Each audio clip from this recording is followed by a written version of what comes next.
Дератизацијата во регионалната депонија Мегленци, во која се одлага смет од Битола и руралните општини во Пелагонија, не може целосно да ги реши проблемите, бидејќи таму постојано има пожари и емисија на штетни гасови, присутни се сиромашни семејства со мали деца што собираат пластичен смет и го загрозуваат своето здравје, а уште повеќе се хранат свињи кои по тајни канали завршуваат на битолските трпези.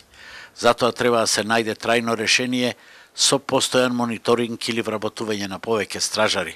Со вакви предлози денеска настапија опозицијските советници на денешната седница на Советот на општината Битола, кои не беа прифатени. Во изминатиот период имаше палење на депонијата Мегленци, зачедување на воздухот, штетни гасови кои што многу штетно влијаат врз здравјето на луѓето, на вработените во реки, на луѓето во околните села, а индиректно и сите тие штетни материи се таложат на површината на земјата.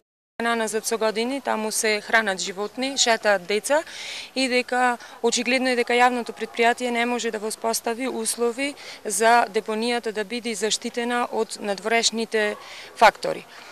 Побаравме да се вработат луѓе, бидејќи депонијата е обезбедена само до 15 часот. Председавачот на Советот рече дека освен дератизацијата, проблемите во Мегленци не беа на дневен ред и затоа опозицијските иницијативи не се прифатени. Денес имавме точка на дневен ред дератизација на канализациониот систем на депонијата Мегленци, што нема врска со она што е во Комуналец. Најверојатно кога ќе дојде таква точка на дневен ред, директорот на Комуналец ќе ги објасни што мисли да преземи, како мисли да преземи, меѓутоа и секоја идеја која ќе дојде без разлика од која е добра и може да се спроведи, зошто и не би ја спровели. Регионалната депонија Мегленци летово подолго време имаше пожари, голема емисија на штетни гасови. Од јавното претпријатие Комуналец кое стопанисува со депонијата, тогаш рекоа дека пожарот настанал со самозапалување, а стражари имало само во прва смена и потоа животните си влегувале да се хранат.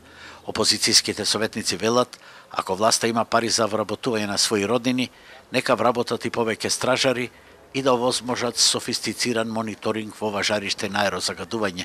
Инаку во последните 3 месеци атмосферскиот воздух во Битола по најмалку 3 недели ги пречекоруваше дозволените граници со PM10 честички, а дури и достигна европски рекорд.